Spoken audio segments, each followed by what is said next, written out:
For 20 years, he had kept a vigil against the dark. The second hand on every clock in the Park estate became a small, faithful enemy, an exacting metronome that counted out his failures. At 2 in the morning, it clicked with cruel clarity. At 3, it whispered accusations. At 4, it rapped like a tiny judge. Another night wasted, another day to control. He tried medications, meditation tapes, he never finished. Rooms painted the exact color of sleep aids in glossy catalogs, nothing softened the edges. Nothing made him fall asleep. Julian Park moved through those nights with the precision of a man who had learned to manage everything he could name. His suits were immaculate. His calendar was a talisman. The Park conglomerate owed its steadiness to men and women who kept their tempers and their wits, and Julian had been one of the best at both. But the hours when everyone else slept were raw and ragged and belonged only to him. Those hours were full of the small things that became larger kettle left to boil. The dull ache at the base of his skull. The phantom of a voice he could almost place. When memory surfaced, it arrived like a photo with a corner turned up. A woman humming, the smell of a particular cheap lavender soap. A faded pattern on a blanket. He had no name for that song. He had no place to put it. The first image the housekeeper found, most mornings, around the time the sun slid through the blinds, and the rest of the world resumed its untroubled rhythm, was Julian at the window, with his forehead against the glass.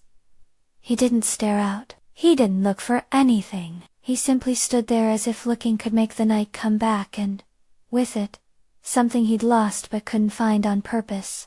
Across town, where the lights were softer, and the hours were loud with neighborhood noises, instead of the precise hum of air conditioning. Maya Lynn started her mornings differently. The twins woke her up, with small ministrations, tiny hands, fumbling for fingers. A whisper of breath, on a chikand. She answered with the same thing every single time. A hum. It was the same brief phrase of melody she used to fold their clothes.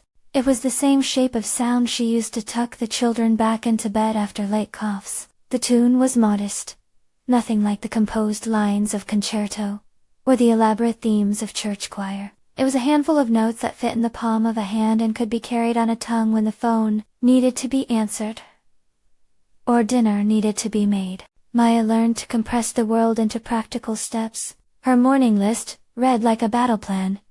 Get the twins dressed, heat porridge, pack small bags for preschool, check the pill organizer, be at the clinic by 9 for her shift at the community center. When she hummed, she was not merely soothing. She was anchoring a private ritual for a woman whose life had little margin. There were unpaid bills shoved into drawers, past due notices buried in the bottom of her bag, and a stack of medicine bottles lined like a hopeful parade on the kitchen counter. She had 2 small children, and a stubborn, grateful love for them that made the rest survivable.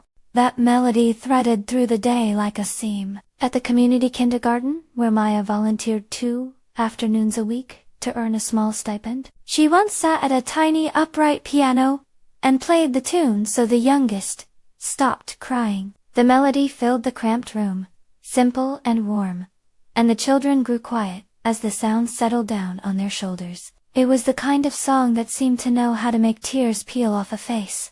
The city had learned to be indifferent to the lives that crossed its arteries every morning. CEO limousines, and buses of blue-collar workers, and mothers with cheeks still wet from last night's prayer. But life has a way of knuckling disparate threads together, just tightly enough to make the tug meaningful.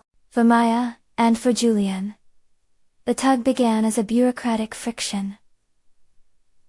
A hospital intake form, a suit from the Park legal department, a conversation that should have been private spoken into public spaces and amplified.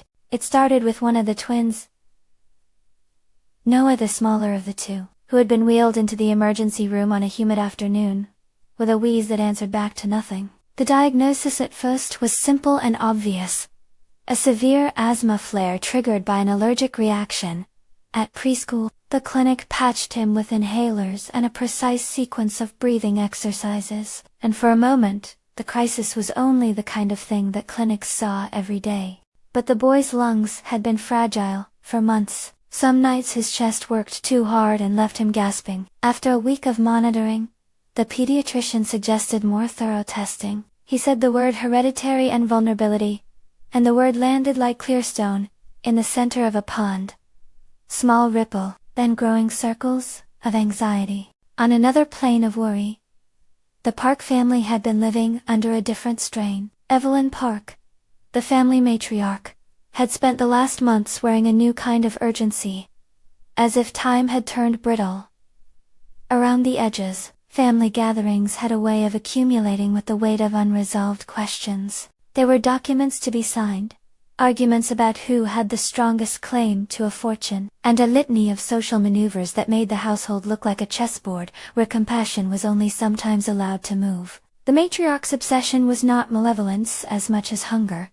The fear that the family could dissipate, that lineage might fray, that the bloodline would not continue in the way she imagined. That fear made her precise and sharp. When news of Noah's hospital visit filtered up the chain, first to a social worker who recognized the Park name and then, inevitably, to Evelyn herself, things folded together. Evelyn had thrown weight and resources into a revival of the family's legacy business, a campaign to ensure that Park blood and Park name would continue to stand at the helm. Rumors, always combustible around a family like theirs, started to burn. Whispers that the boy's eyes might match someone important, that there could be a link between the single mother who worked in schools and some shadow of a connection. The family had long sought small insinuations that multiplied. The Park estate had lawyers on retainer, and opinions that could be instantly mobilized. A legal advisor called for a meeting to determine if the twins could be considered in any claim. A socialite friend tapped the matriarch's shoulder and asked about the family portrait line.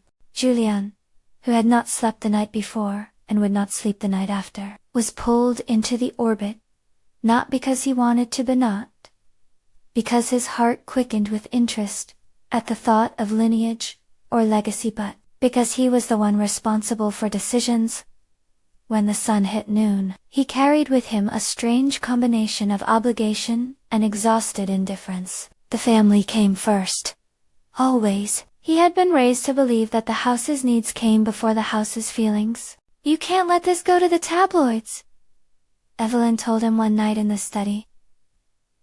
Her voice smooth like a varnish. She had arranged the books on the shelf with the meticulousness of someone who applied order to the world like an aesthetic. "We can't have speculation. There are people watching, and they're waiting for us to falter."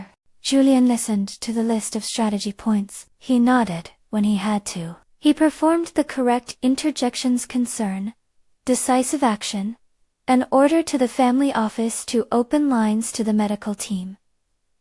Inside him, the clock ticked. He had not slept in 2 decades. He had not rested his mind. And these matters were being asked of him because he was the helmsman. He understood his role. He remembered the promises he'd made at a younger self's altar. To hold things steady. To be measured where others were rash. To be the one who could say yes when everyone else hesitated. Maya, on the other side of those decisions, ran between the hospital and the cramped apartment where the twins slept. She signed forms with a hand that trembled only when she allowed herself to feel what it was to be suddenly visible. The legal calls came not from well-meaning relatives, but from people who wanted to determine larger things: custody for the children's sake, possible guardianship if she delivered the wrong answer. A social worker's voice was kind but precise.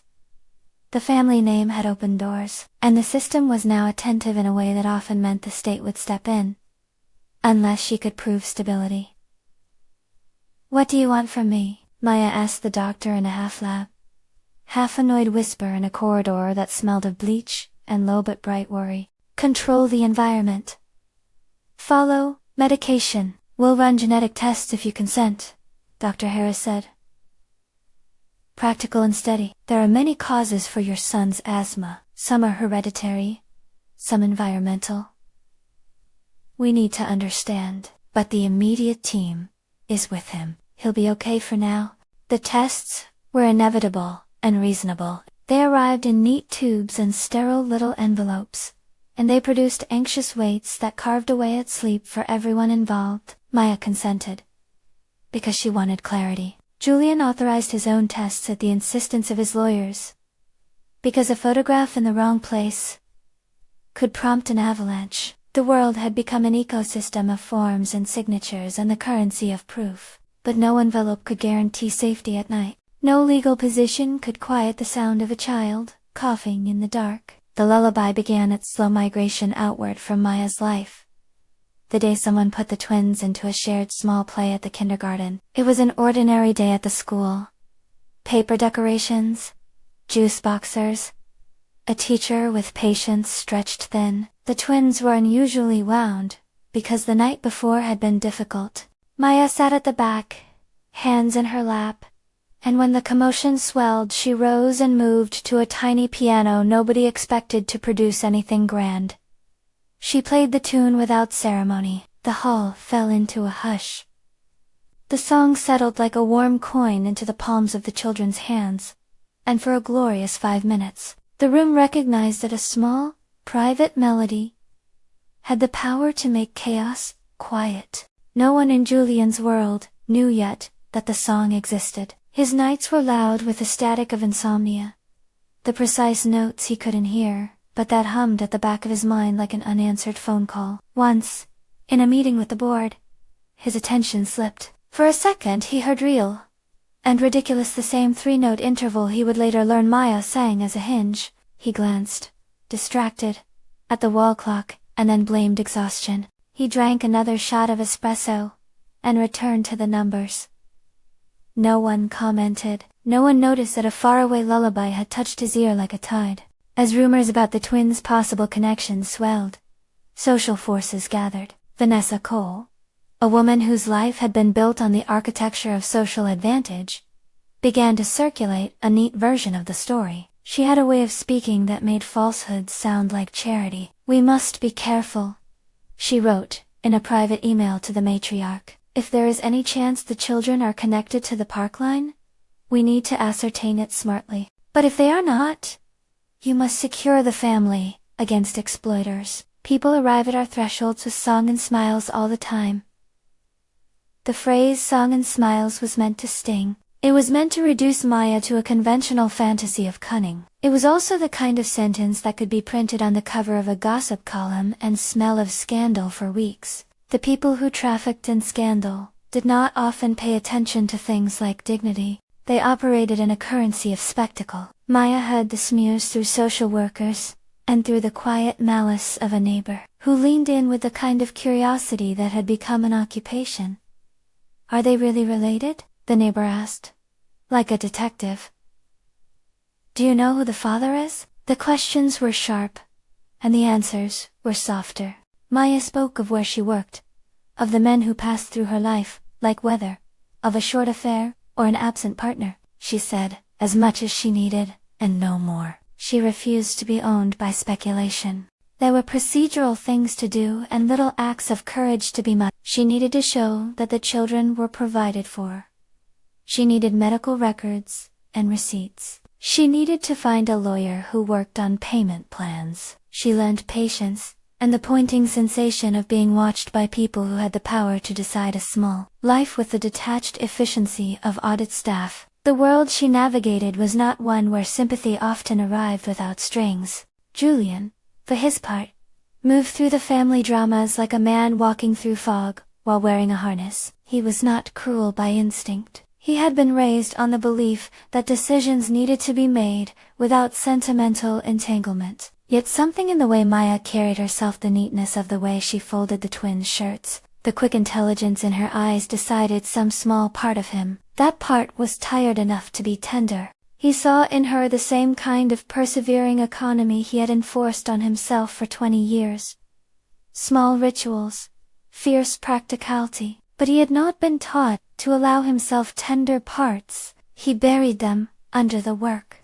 The public facet of the Park family's search for heirs turned into a spectacle that felt obscene to some, and necessary to others. A charity gala briefly became the venue where the matriarch wanted to signal the family's openness to heirs. Cameras hovered.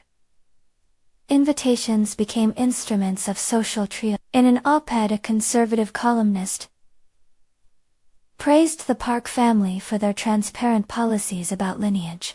On social media, a rival faction suggested that the family had been performing a show of compassion, while holding the club of power tight in their gloves. When the twins' genetic results arrived a week later, they were ambiguous enough to be fuel for both comfort and anxiety. The markers did not eliminate the possibility of a biological link, yet they were not definitive either. The medical language was cautious. Dr. Harris explained everything patiently, as a man who was careful to avoid promises. Genetic tests can show patterns, he said, but they don't determine worth. We will treat the necessary symptoms. We will prepare a plan for Noah's respiratory health, and we will advise you on all the steps you may have to take regarding custody or guardianship in the event of more pressure. More pressure, Maya echoed. Because there it was in the air.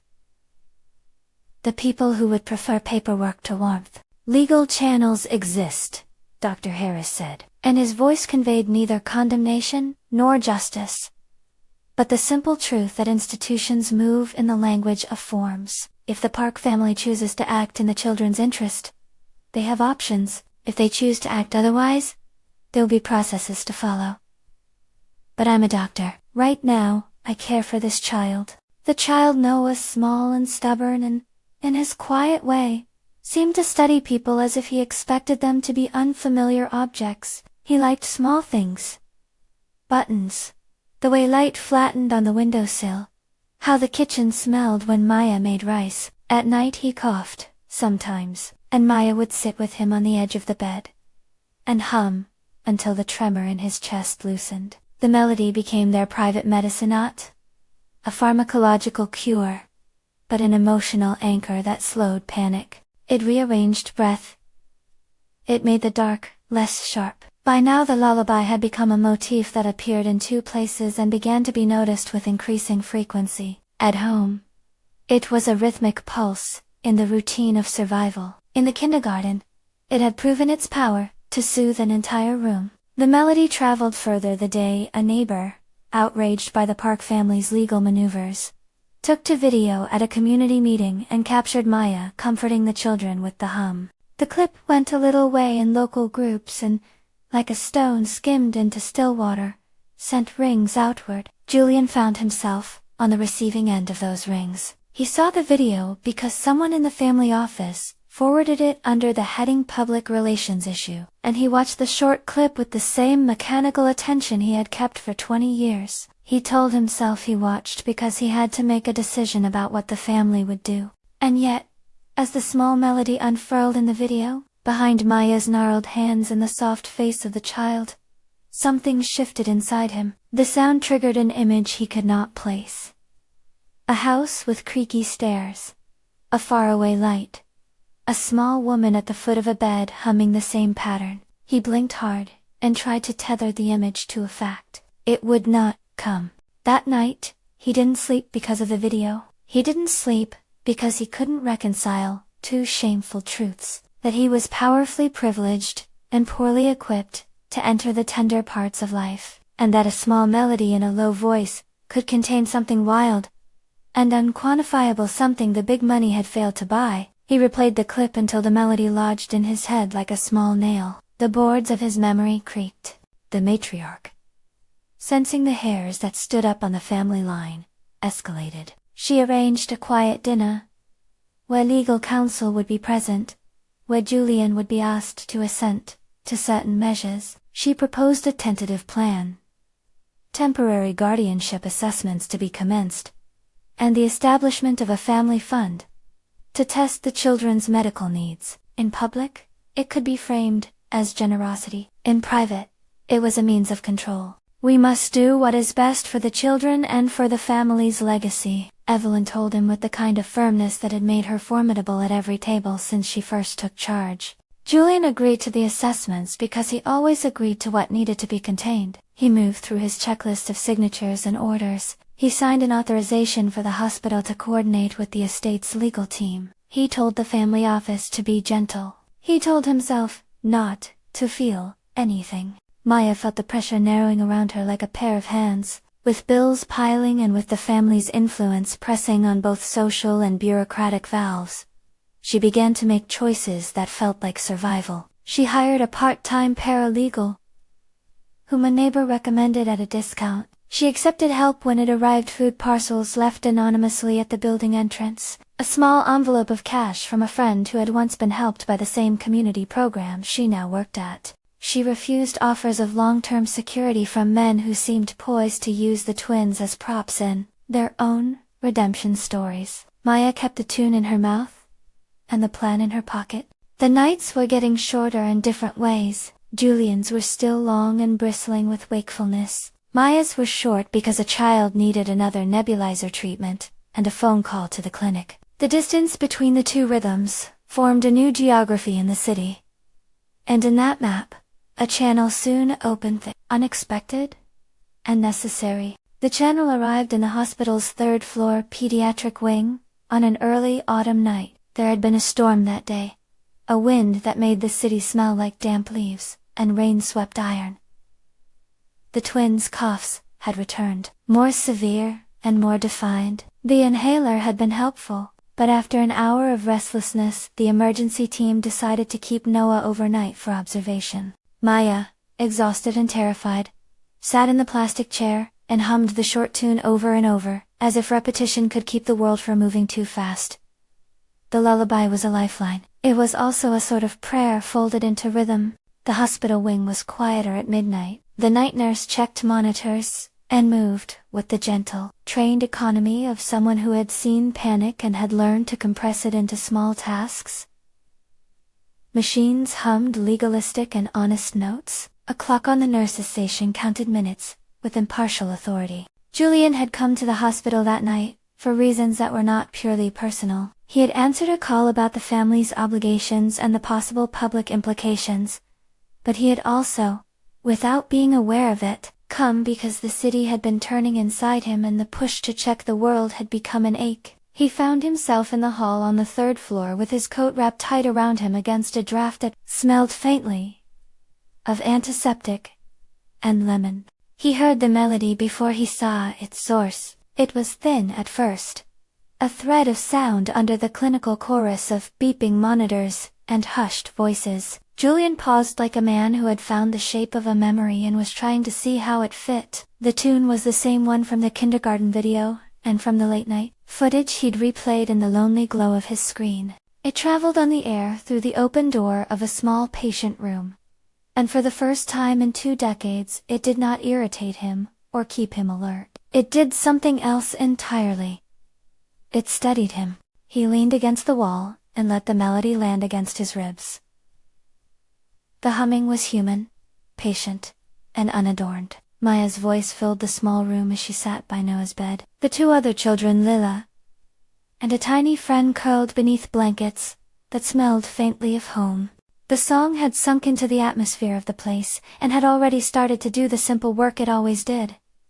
Slow breathing, softened eyes, the tightening thread of fear loosened into something that could be seen and handled. Julian's feet moved of their own will. He had been designed, raised, schooled, rehearsed to closed rooms and make decisions. Yet when he peered into that small patient room, the machinery of authority felt less appropriate than presence. The sight of Maya bending toward the children to adjust a blanket, of a nurse whispering a clinical update in a tone of practical assurance, made some small calculus inside him shift. He took in the neat profile of her hands, and something like a key turned in the lock of a chest that had been welded shut. He stepped in without announcing himself and felt, absurdly, that he should apologize for intruding. Maya noticed him the way you notice storm clouds on the horizon.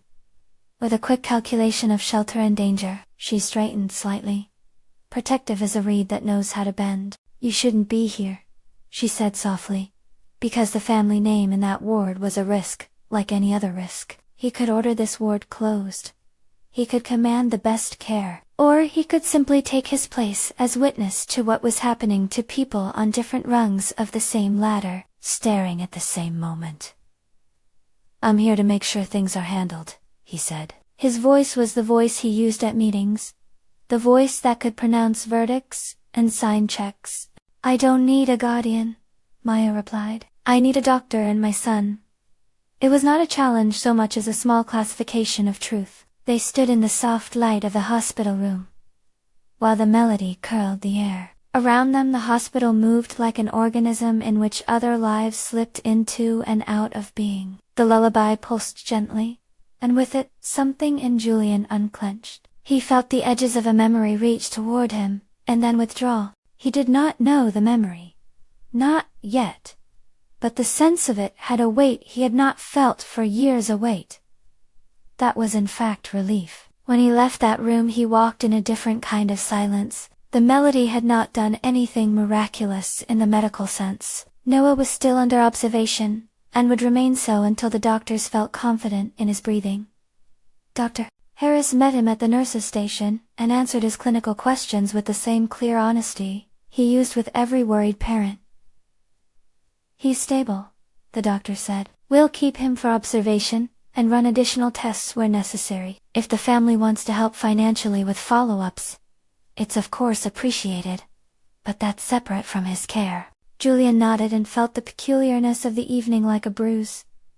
The song had touched him in a place no policy could name. He could order more tests, and sign forms, and arrange for better room conditions, but the thing that had loosened at the core of him was a memory unlocked by a melody that belonged to someone else. He had slept sometimes for a few hours in the past, always in a state of half-grace. But tonight, he had not been fighting sleep. He had been listening. Outside the hospital, a small crowd had gathered because rumor had proliferated into narrative. The Park family was involved in yet another domestic matter, and cameras had been tipped off. Vanessa Cole stood with a small cluster of aides, and made a few pointed comments, for those who would transcribe them into a society page. "We must be prudent," she said to the microphones, with the calmness of someone pressing the edges of paper into a frame. "But it's heartening to see Parkway's support for local families." It was the kind of statement that both comforted and misled. The social equivalent of a bomb, with a thinly coded message. Maya walked out of the hospital with the twins, wrapped in her arms like fragile objects. Someone from the Park office, a quiet liaison from the family's community outreach program, slid two envelopes into her bag, neatly folded, like the hands that offered them. They were not charity exactly. They were a complex arrangement of resources designed to be helpful without exceptionalizing her. The envelopes were practical aids, a prepaid clinic card, a voucher for medication, a letter offering job training. They were appropriate, and they were also an extension of the house that could not help seeing people as projects to be managed. She accepted them, and then put them into the bottom of her bag. She felt the eyes of people who wanted the story shaped in ways that made good press. She felt that acceptance as survival nod, an admission that she would be owned, not a sign that she was indebted emotionally. She placed the melody back in her mouth where it could do its quiet work, and she hummed while she walked. Julian went home that night and locked the heavy door with the care of someone who had ritualized safety. He sat at his kitchen table with the quarantine silence of man-time, and stared at an old photograph he found in a drawer. A small house, a woman leaning near a child, a blanket that had the geometry of the tune he had heard. He touched the paper, as if he could read an address into his skin. The song moved through him like memory that had been misplaced, and then turned up in a jacket pocket. 2 decades of nights had become a stack of the same anxieties, and for once, a single thread, a simple, human sound pulled something loose. He did not sleep that night, not entirely, but somewhere in the dark he felt the possibility of something shifting, as if the bed had been made differently for the first time in an age. He could not say what would happen next. He could only say that the Sunmaya's sound had altered the architecture of his nights. It did not cure him. It did not promise a miracle. It offered, for once, the small permission to imagine rest. 3 days later, the city would stage its own small act of pressure. The matriarch would hold her social dinner and the legal office would make its recommendations. Cameras would be on standby like wolves waiting to see who bared their teeth. The Park family's agenda would push forward in standard issue coordination, a public statement about care and support, an offer to sponsor Noah's treatment. The rationale would be prudence and compassion, and the policy memo would look good on paper, but under those motions, the human calculus moved differently. The melody, which had crossed from apartment to kindergarten to hospital, had an odd and stubborn life of its own. It landed in corners like a dove and unsettled sharp angles. People began to see the children not as possible air assets, but as small humans, who could occupy space in someone else's heart. That was the dangerous part for the family who had been trained to keep things in boxers. The song had the power to turn documents into people. Maya kept humming through the days that followed. The lullaby returned in the softest moments, washing dishes, while she sewed a torn sleeve. When one of the twins woke with nightmares, it was both comfort and armor. When an over-enthusiastic journalist tried to coax a soundbite from her about the Park family's interest, "Are you seeking the family fortune?" she looked at him like a woman who had already been asked to sell her dignity and would not oblige twice. "I'm seeking safety," she said, "for my children." Julian watched. Sometimes from a distance and sometimes from a meeting room where other people's opinions were measured and tallied. He saw the way the matriarch set things up, and the way socialites calculated. He also began, subtly at first, to take small, unauthorized steps. A note left at the hospital for Noah's records. Ensure continuity of care. A quick call to a nurse friend. A private message to Dr. Harris. Keep me updated. None of these moves were dramatic. They were, instead, the quiet moves of a man who had started to value different things than he had 20 years earlier. There would be arguments, in time. There would be a competitor who sought to weaponize the situation. There would be lawyers who mapped every possible avenue to advantage. The matriarch would not relent easily. She was someone who had built her life on cohesion and control, and who believed that order was the best defense against decay. She would push for an arrangement that gave the family visibility without the inconvenience of responsibility. Vanessa Cole would stage a private luncheon, where gentility and insinuation would be traded like currency. The city's gossip would be a weather pattern, yet the human thing did not bow easily to wither. It pushed back in small, stubborn ways. A driver in the park. Household Tomas. A man with a soft respect for things that mattered to him would start bringing small boxers of children's books to the hospital. A friend in Julian's office would hold his hand list and, when Julian asked quietly, would add support for medical follow-up alongside stakeholder reports. Little acts like these would multiply. As the days unrolled, both Julian and Maya discovered they were not entirely what they'd always assumed. The family man who had insulated himself from feeling could, under certain conditions, choose to step toward risk.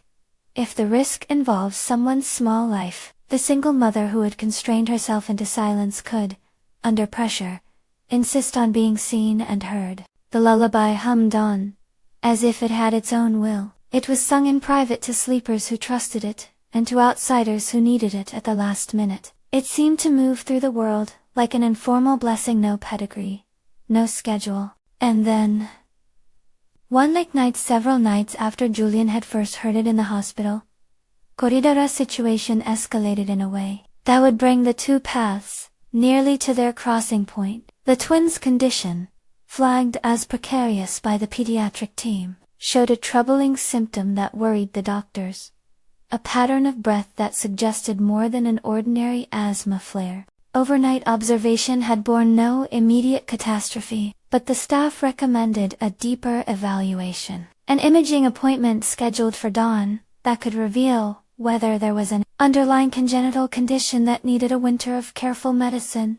The Park family's lawyers, hearing of the overnight observation, pressed for immediate involvement. They wanted to ensure that whatever the results, the children would be placed within the boundaries of care the family preferred. The matriarch wanted assurances of the children's future. Julian, more awake in ways that mattered, but still sleep-starved, recognized the moral geometry of the situation.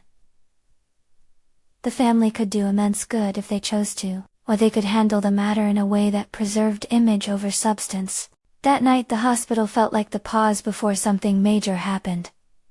The monitors were steady, machines beeped with untroubled cadence. Yet outside the patient's room where Maya sat with the twins, the corridors had a sense of waiting. She hummed again, softer this time. The melody was a small insistence in the ventilated air. Julian was on the third-floor corridor, leaning on the cold wall, listening. He had returned to the hospital after a late meeting because a family advisor had told him it was the prudent thing to do. He had no plan, and no right to be there. Only an unfamiliar instinct that left him roaming wards, like a cautious animal. When the tune crossed the corridor yet again, it was as if the world had offered him a hinge. He followed the sound, slower than before, with the careful curiosity of someone approaching the deeper end of memory. The door was ajar. Through it, the small room glowed with the patient light of bedside lamps. Maya looked up and met his gaze. The lullaby continued, tone exact and patient. As Julian crossed the threshold, the air seemed to shift under the melody, as if a curtain had been pulled aside. He stood at the threshold with his coat still on, and the world narrowed to the small circle of the room. A child's soft breathing, the couple of steps between adult and child, the hum that seemed to hold time in its hands. He was about to move closer when the night nurse, practical and protective, stepped in with an update and a caution. Doctor's orders, she said quietly. Please, keep visits short. There will be tests at dawn. Her word clipped the moment, like a shears. The lullaby kept humming under the nurse's factual tone. Julian felt something in him pull tight like the screw of an old watch. He wanted to step forward and claim a role that would be unambiguous and kind. But obligation met protocols, and he knew the dance of power could leap over the tender zone and flatten it. He also felt a rawness he could not name. The tune had tied his attention to a place he had not expected to go. He left the room that night and walked back into the corridor, as if stepping into a scene he'd memorized in fragments. He had not slept properly for 20 years, and the nights had taught him that the small moves mattered. He had not yet slept because the melody had not let his guard fall. It had only made a seam show where repair was possible. He walked back to his car, with the noise of the city, like a low static, at his ears. And at the edge of his vision, he saw the twins, small silhouettes in the hospital window, the light, a small island. The next day would bring the tests, the polite but firm insistence of the Park lawyers, and a press release that would be crafted to soothe. The lullaby would be sung again, in small, private breaths. The matriarch would marshal her charms and her strategies. Julian would be asked to decide, and he would be asked to decide while existing on the residue of nights that had given him practice in endurance but not in tenderness. There was a shift coming, and for the first time in a long time Julian could feel it. The melody had found its way into him. It had created a pressure that rearranged the pieces on the table. The melody had found its way into him. It had created a pressure that rearranged the pieces on the table and left a new shape in the air, one that asked for choices to be made, not by precedent, but by something softer. He felt that pressure as a concrete inconvenience. He could not continue to sign things as if the signatures were armor. Yet the machines of the Park household lawyers, PR, the matriarch's steady protocols, moved with the old momentum. They did not pause for feelings. Over the next week, the family's legal maneuvers sharpened. Evelyn's proposals became more exact. Blind evaluations, a temporary arrangement for continuity of care. Language, wrapped in the kind of bureaucratic velvet that made decisions feel inevitable. Vanessa Cole organized a luncheon for select society pages, a quiet public relations operation dressed in linens and practiced smiles. The aim was simple: and efficient frame the Park family as benevolent caretakers and control the optics of involvement. Maya braced for this squeeze. She met with a sympathetic but precise social worker who made it clear where the burden of proof lay. Stable housing, a clear income stream, consistent medical follow-ups. Beneath the official tone, the underlying assumption pulsed like a second, undesired heartbeat. A woman of her means existed on the border of decision. She gathered the receipts, the doctor's notes, the list of people who could vouch for her, and she sat in waiting rooms, practicing a composure that had never been required in quite the same way before. Noah's tests returned a pattern of concern that required further monitoring. There was no single terrifying headline diagnosis, only the kind of medical ambiguity that demanded time and attention. Dr. Harris, humane and deliberately unsensational, explained options with calm clarity. Specialist consultations, a schedule of pulmonary follow-ups, and a conservative approach to any invasive procedures. "We will treat symptoms, plan, and watch," he said. "We'll do everything we can to avoid anything drastic unless it's absolutely necessary." Maya agreed to the plan because her world allowed little else. She negotiated payment plans, enlisted a friend who could look after the twins during a long testing day, and practiced the lullaby in corners where her voice would not be noticed. The song continued to be both tool and prayer. It organized breath for the children, reorganized her own anxieties, and carried in its small interval the defiant assertion that someone would be there to soothe the nights. Julian, who had watched the world through the lens of authority for years, discovered that authority's limits. Meetings piled up. The board needed a quarterly forecast refined. A conflict with a supplier required a personal signature. A European investor called at odd hours. He handled these with the engineer's competence he had honed into a lifelong muscle. Yet between those acts of competence, sleep eluded him still. The tune Maya's tune occupied a corner of his consciousness like an unshakable moth. Sometimes, at 3 a.m, he would sit at his desk under task lighting and hear, as if from far away, the peculiar hinge of those few notes. They felt less like a problem, and more like a summons. One afternoon, under a sky freckled with spring rain, Evelyn brought a different instrument to bear. A custody review meeting convened with both legal teams present. Cameras were politely kept at bay, but inside the family's courtyard the air was thick with the attention that often does the work gossip only pretends to do. Evelyn spoke with the authority of a woman who had always believed that order was salvation. "This must be handled with care," she announced to everyone in the room. But the emphasis lay on handled more than on care. Her strategic temporary placement at the estate under supervised conditions was framed as protective. For Maya, it was framed as a loss of autonomy. Dressed in velvet, Maya listened to the carefully phrased clauses, and to the insistence that she might wish to accept resources the Park family offered.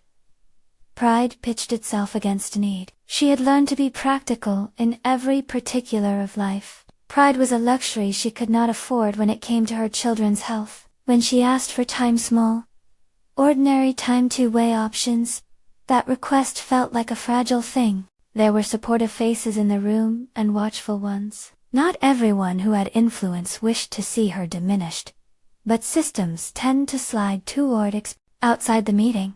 The city made its own decisions about the story. A short piece in a regional paper framed the Park family as kindly guardians of community well-being. A spirited blog post argued that the wealthy too often used help as camouflage for control. Social networks did what they always do: amplified, caricatured, and passed the material along.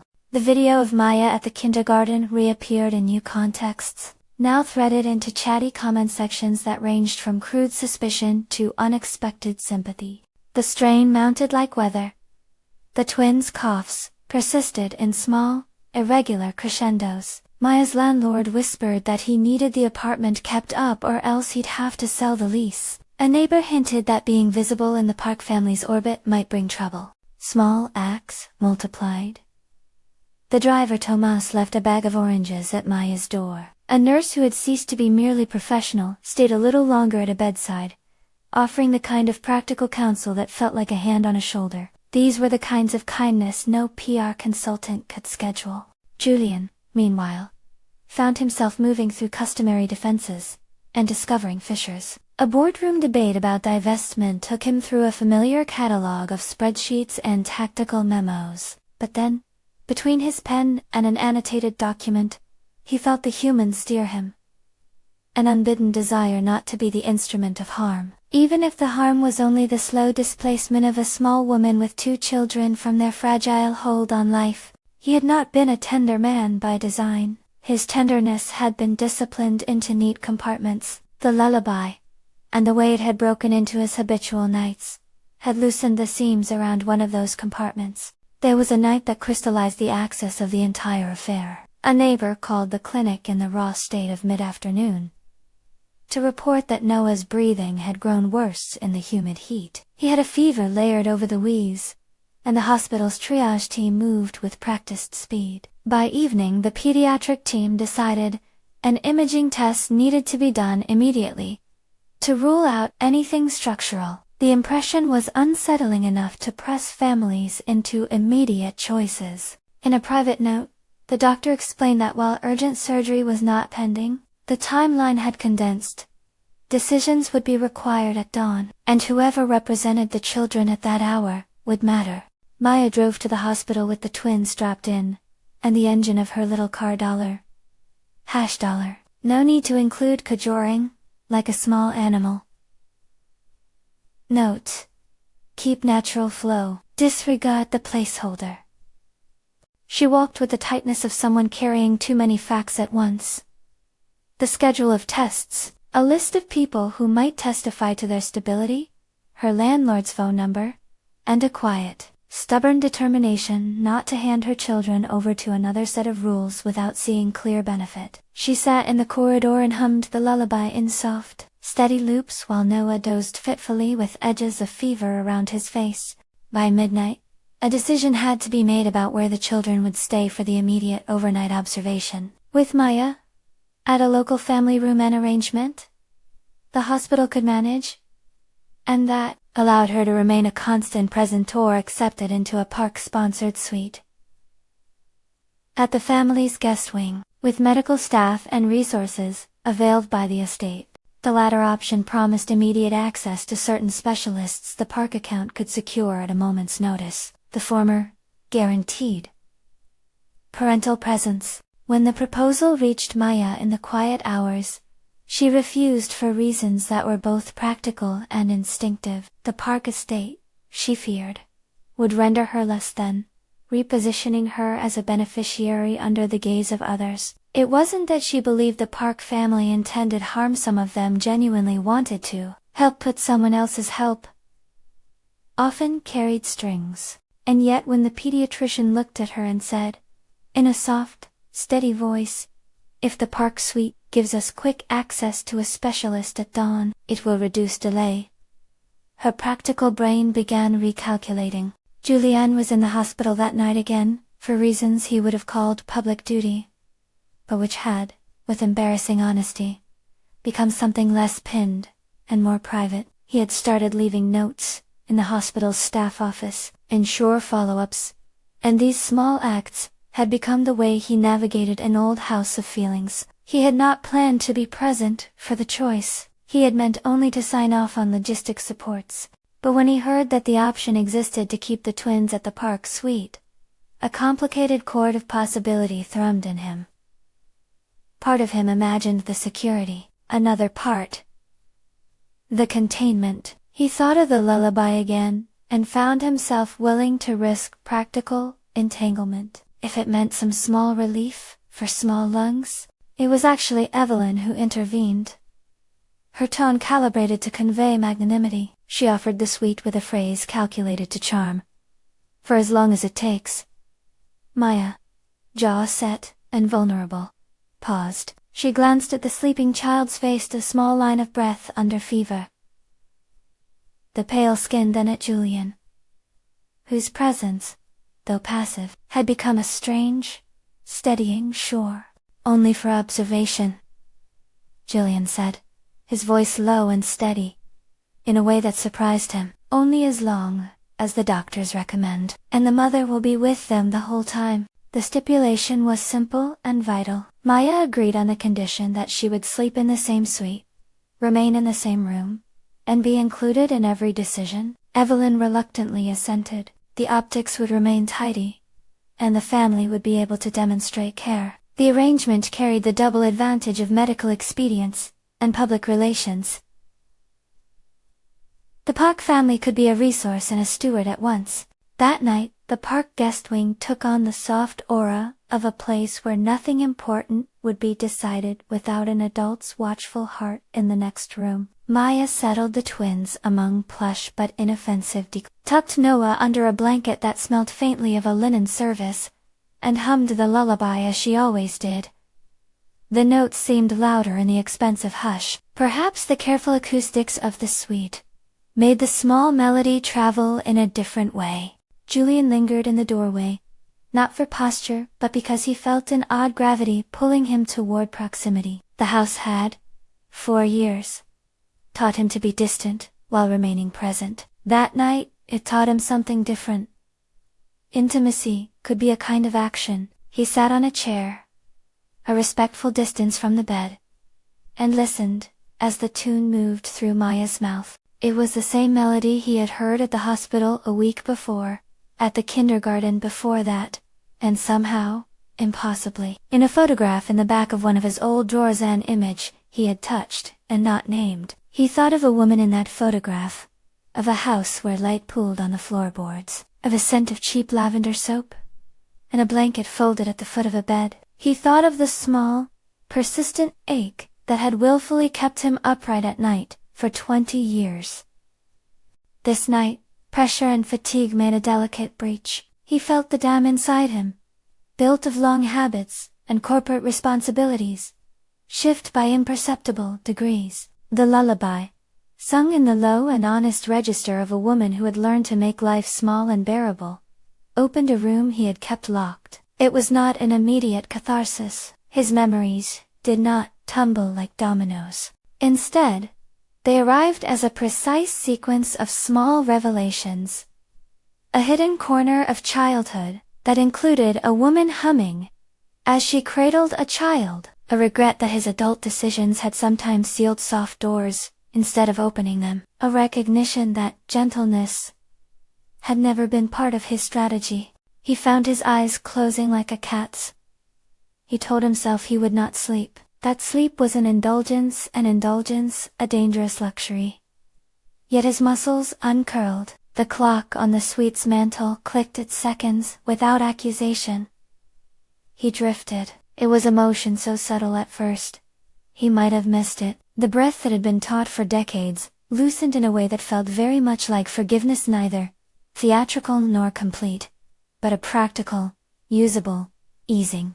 For the first time in 20 years, Julian Park surrepto. It was not a miraculous cure. Noah's monitors still blinked with the quiet vigilance of modern medicine. The doctors remained alert and careful. Dr. Harris checked the child at dawn and spoke with the crisp professionalism that had nothing to do with the lullaby's credit. He remained stable through the night. "We'll continue testing." The hospital and its protocols continued on their steady course.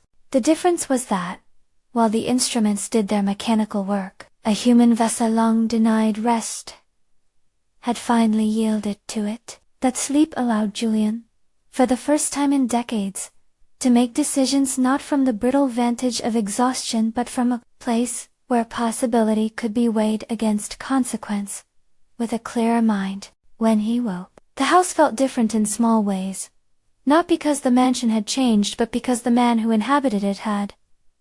His first acts were practical ones. He called Dr. Harris later that morning to request a full report and to ask what resources the hospital required. He met with the family lawyers and, with a tone that surprised them, insisted that any involvement the Park family had be aimed at true support, guaranteed coverage of the necessary medical follow-ups, a trust account to ensure continuity of care, if circumstances required, and legal aid to help Maya navigate rental issues and job training that would make long-term stability plausible. His changes were not public proclamations. They were clauses in legal language designed to protect, not to preen. He refused to make speech-making gestures for cameras. He asked that the family's help be structured to preserve Maya's autonomy, not to take it. Those were small, concrete acts that had the effect of making real the invisible promise he had felt in sleep. That protection did not need to subsume dignity. Confrontations followed. Evelyn did not give up her concerns, as she argued in private with advisors, attempting to reclaim the old momentum of control. Vanessa Cole attempted more subtly now to shape narrative. "We must ensure the family legacy," she chided, as if legacy required theatrical excavation. Julian listened. He did not, for all that, abdicate engagement. He insisted on a different frame. "Our obligation is to the child first," he told his mother, "not to appearances." That insistence did something quiet but radical. It shifted the assumption. People who had been prepared to obey tradition began to see the human consequence of their decisions. Thomas the driver, whose small acts had been generous all along, began to bring storybooks from his grandchildren for the twins. A junior executive in Julian's companies, someone who had once felt only the cold calculus of deadlines, stayed a little longer in the hospital to read to Noah because Julian had asked him to. Small acts multiplied. Maya found, cautiously, that the suite of offers and policies the Park family supplied could be used without surrendering herself. She accepted an arrangement to keep the twins in a stable medical plan, and signed up for a skills class the estate's foundation offered on a sliding fee basis. She turned down patronizing interviews. People who wanted to exploit the moment found little fuel in her answers. Her boundaries were both careful and firm. The public settled on a narrative that pleased different factions. Some saw the Park family as philanthropic, others as opportunistic, and many simply watched to see what would happen next. Social media arguments quieted into layered boredom, as they often do. The human work continued in quieter places. The pediatric clinic, the twins' kindergarten, the little apartment where Maya kept a shoebox of bills organized on top of a small filing system. As the weeks moved forward, Noah's tests clarified. There was a congenital airway quirk that would require long-term management, but not immediate invasive surgery. The doctor offered a schedule for follow-ups, medication management, and a plan for several months of pulmonary strengthening. None of it was simple, none of it was miraculous. But it was work that could be done, and that would, with consistent care, reduce the frequency of episodes. Julian's sleep pattern did not become an instant cure. There were nights when the old vigilance returned, when a board crisis, or a midnight memo, would carry him into the thin hours. But he had, now, a precedent for rest. He had slept without watching an hourglass, and that knowledge loosened a tightness he had carried for 2 decades. Sleep did not feel like a privilege. It felt like a resource he could permit himself to use for better decisions. There were tender moments that emerged like small exhalations of air. The twins came to the park gardens one bright spring morning, and walked with nimble, clumsy steps among clipped hedges. Julian found himself walking at their pace, grass crushed under shoes he had polished for decades. He listened as they pointed out a beetle and argued over a toy plane. He watched as Maya, not as an employee but as a mother with agency, negotiated their snacks and nap times with a force that belonged only to parents. Something about watching them occupy space, without the shadow of calculations, softened the edges on which decisions used to be made. In private conversation with Evelyn, there were sharp moments old habits did not dissolve quickly, and quiet ones. The matriarch, whose life had been ruled by urgent maintenance of order, admitted, in a way that was almost reluctant, that the children were starting to make sense in the rooms where a family once had only picture frames and precise lines. It was not a grand conversion. It was an adjustment of perspective, like a curtain shifted to let light in. Julian, for his part, began to lean into small daily practices that had previously been beneath his notice. He attended Noah's follow-up appointment and asked practical questions the doctors needed answered. He accompanied Maya to a meeting at a community center, where the foundation offered to sponsor a program for working parents. He did not make speeches, he did not issue press releases. His presence alone registered as different in a world that was accustomed to hands that wrote checks from far-off suites, and left the practical care to someone else. The lullaby continued to appear in quiet, ordinary place, a children's program at the community center where Maya volunteered. Hums over a sink, while a shirt was mended. Each time it arrived it carried a new shade. At first comfort, later recognition, and finally something like an anthem. The melody came to mean not a magical cure, but a connective tissue. The way a simple human sound could set the rhythm for care.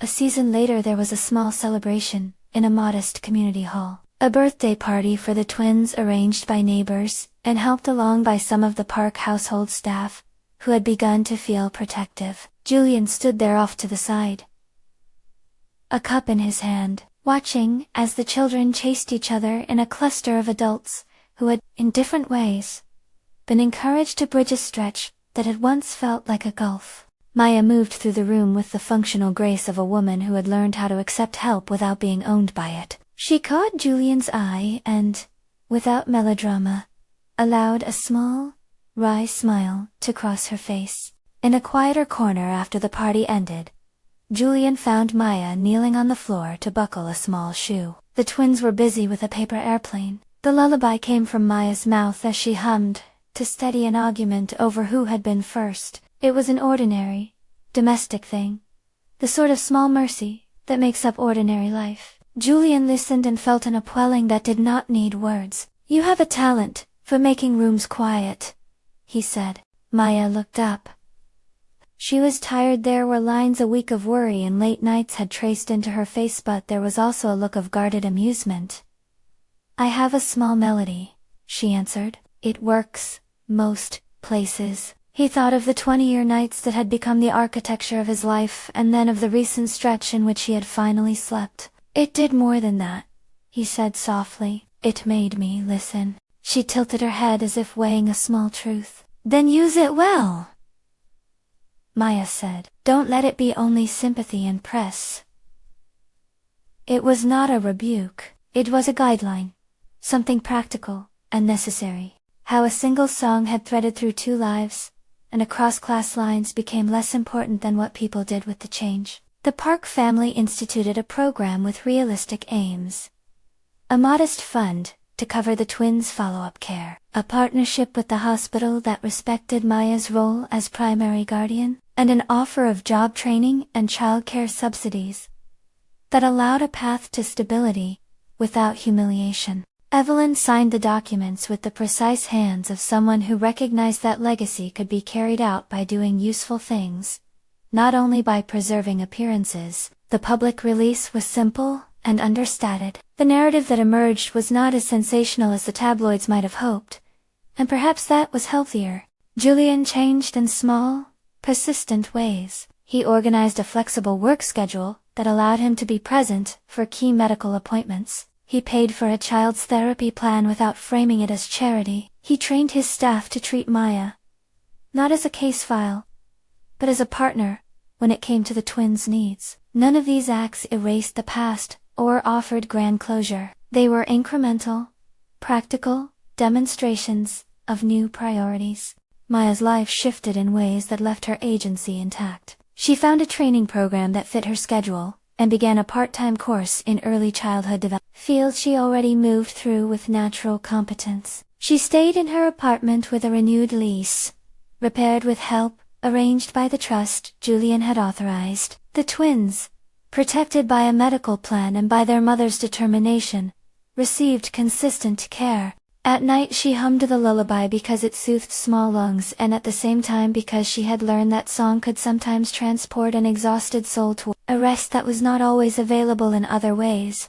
The final scene of consequence was quiet and deliberate. On a cool morning, Some months after that sleepless night had changed Julian's course, he walked the twins to a small public bench outside the park gardens. He had a thermos in one hand, coffee and a small packet of crackers for the children. The matriarch watched from a short distance. Her expression, a mixture of thing and newfound restraint. Maya walked with him, not as a subordinate, but as a co-guardian, in that little stretch of time that belonged to the day. No grandoges. Chasu, she said when he offered help with the stroller. Just keep showing up. He smiled in a way that felt finally honest. I'll show up, he said. The lullaby threaded through the edge of their morning Maya's hum, as she smoothed a blanket at the twins' feet. It had done what a human thing can do when it meets a receptive heart. It had offered a way to rest, an opportunity to choose compassion over calculation, and a lesson in intimacy that did not defeat dignity. Julian never claimed that a song had cured him entirely of his insomnia. He spoke rarely about those 20 years, and only in private. What he accepted publicly was simpler. A sound had unlocked a space in him where rest could be allowed, where the luxury of sleep became a tool rather than a weakness. He treated that sleep as a start, not an ending. The mattress did not replace 20 years of testimony and trauma, but the sleep allowed his decisions to be clearer, his presence to be steadier, and his choice to protect the children more natural than it had once been. And the lullaby, small, insistent, and human a motif, sometimes hummed through the thin light of dawn, sometimes caught on a child's breath as they stretched in bed, sometimes played on a little upright piano at a community center where Maya volunteered. It was a song whose power could not be measured by charts or headlines, but by the ways it resettled people into necessary work. The work of care, of legal protection, that respected dignity, of financial support, that did not require forfeiture, of small acts repeated until they formed habit. The final shot is not a resolution like the closing of a book, but the settling of a household around things that matter. A breakfast table with mismatched cups, laughter that starts in a child's small throat and spreads, a man who, on some nights, still watches the clock before he allows himself to sleep, but who has learned that sleep can be permitted without shame. A woman who goes about her days with the same quiet competence she always had, but with a little less fear that the system might take what is hers. Children whose breath is steadier, and who, when frightened, come to the same melody and find it weighty. If this story moved you, like and subscribe for more true-to-life dramas.